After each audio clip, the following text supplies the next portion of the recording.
सुबह भगवान बुद्ध अपने शिष्यों को प्रवचन दे रहे थे। तभी एक शिष्य ने खड़े होकर कहा, भंते, क्या हम किसी के मन के विचारों को पढ़ सकते हैं? भगवान बुद्ध मुस्कुराए और बोले, अवश्य पढ़ सकते हैं। ये सुनकर शिष्य ने कहा, लेकिन वो कैसे भंते? भगवान बुद्ध ने कहा कि मैं तुम्हें एक कहानी के माध्यम से समझाता हूँ। भगवान बुद्ध ने सुनाना शुरू किया। यह बात प्राचीन काल की है। एक ऋषि थे जिनका नाम कौशिक था, जो बाद में भारत में बहुत प्रसिद्ध हुए। जब वे एक युवा सन्यासी थे, तब एक दिन वो रोज की तरह नदी से नहाकर जंगल के एक वृक्ष के नीचे ध्यान करने के लिए बैठ गए। वो अपना चेहरा थोड़ा ऊपर की तरफ करके बैठे ध्यान करने की कोशिश कर रहे थे। उसी पेड़ के ऊपर एक चिड़िया बैठी हुई थी। चिड़िया ने अपनी गंदगी उस युवा सन्यासी के चेहरे पर गिरा दी। ये देख उस युवा सन्यासी को बहुत ही क्रोध आया, क्योंकि वो अभी अभी नदी से नहाकर आए हुए थे और ध्यान में डूबने की कोशिश कर रहे थे। लेकिन इस चिड़िया की वजह से अब उन्हें दोबारा नदी में डुबकी लगानी पड़ेगी। सन्यासी की आंखें क्रोध से लाल हो गई। उन्होंने उस चिड़िया की तरफ बड़े गुस्से से देखा और फिर उन्होंने उस चिड़िया को ऐसे घूरा कि वो चिड़िया पल भर में जलकर राख हो गई। यह देखकर उस युवा सन्यासी को बड़ी आत्मिक शांति मिली। उन्हें खुशी हुई कि चलो, मेरी तपस्या की शक्ति कुछ तो काम आ रही है।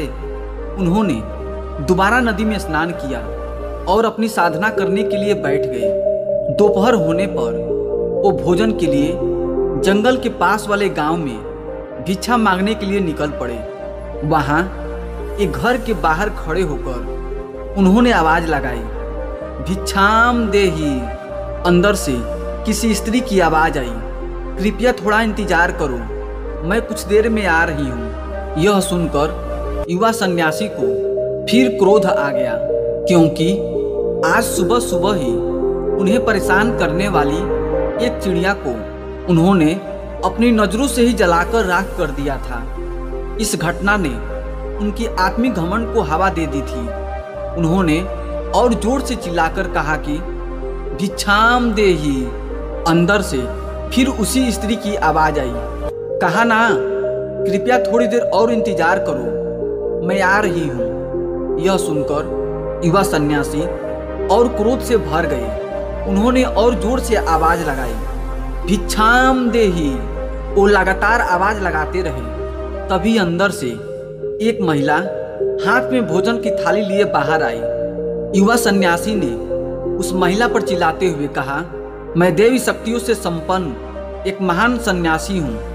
तुम्हारी हिम्मत कैसे हुई मुझ जैसे सन्यासी से इंतजार करवाने की? इस पर उस महिला ने कहा, तुम्हें जल्दी किस बात की है? मैं अपने पति को खाना खिला रही थी। वो दोनों आंखों से अंधे हैं, कुछ देख नहीं सकते, पर तुम तो थोड़ा इंतजार कर सकते हो। युवा सन्यासी ने गुस्से में महिला की तरफ देखा। तब महिला ने कहा, तुम मुझे ऐसे घूरो मत, मैं कोई चिड़िया नहीं जो जलकर भस्म हो जाऊंगी। यह सुनकर उस युवा सन्यासी के आंखें फटी की फटी रह गई। उन्होंने पूछा, लेकिन तुम्हें कैसे पता? महिला ने कहा, इससे कोई फर्क नहीं पड़ता, लेकिन तुम मुझे ऐसे घूरो मत। सन्यासी ने सोचा, उस घने जंगल में तो आसपास कोई भी नहीं था, फिर इस महिला को उस चिड़िया के बारे में कैसे पता? सन्यासी ने पूछा, कृपया आप मुझे बताइए कि आपको कैसे पता चला? महिला ने कहा, मैंने कहा ना कि उससे कोई फर्क नहीं पड़ता, और आप जिस कमांड से अभी भरे हुए हैं, ऐसी हालत में आप कुछ सीख भी नहीं सकते। सन्यासी हाथ जोड़ते हुए बोला, तो फिर आप मुझे अपना शिष्य बना लीजिए। महिला ने कहा, मैं एक गृहिणी हूँ, मैं किसी को अपना शिष्य नहीं बनाती, लेकिन मैं आपको अपने गुरु का पता जरूर बता सकती हूँ, आप उनके शिष्य बन सकते हैं।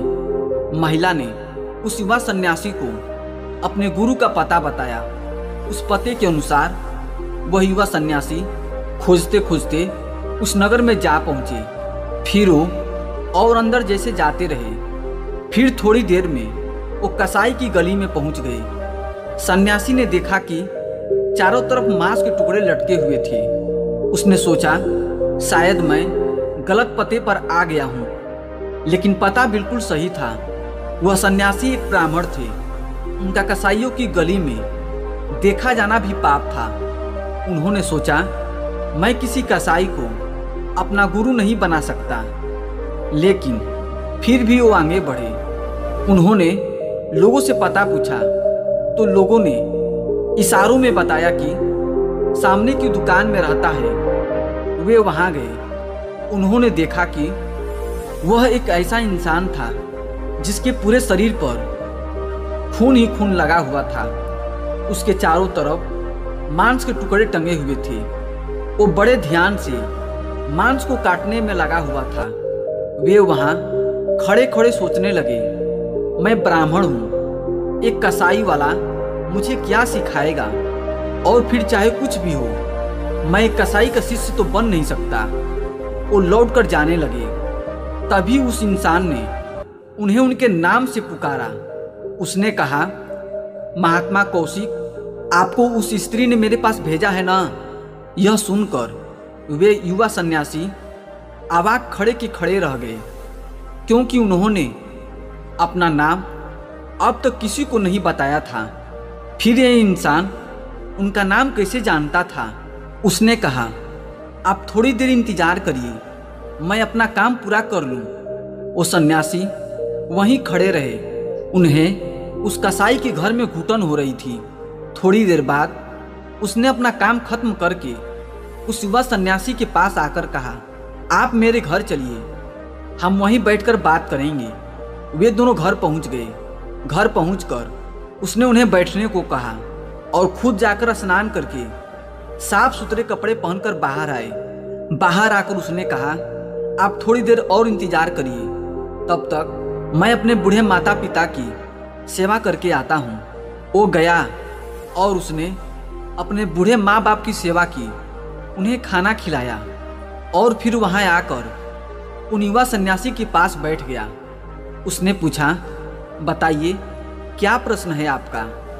उन्हें युवा सन्यासी ने कहा, सुबह सुबह महिला उस चिड़िया के बारे में जान गई थी और यहाँ आप मेरे आने से पहले ही मेरे बारे में सब कुछ जान गए। यहाँ तक कि आप मेरे नाम को भी जान रहे हैं। आप ये सब कैसे जान पाते हैं और यह सब कैसे जाना जाता है, बस उसका तरीका जानना चाहता हूँ। उस इंसान ने कहा, बड़ा ही आसान है, बस किसी भी काम को पूरी भागीदारी और ध्यान के साथ कीजिए, चाहे वो कोई सा भी काम हो।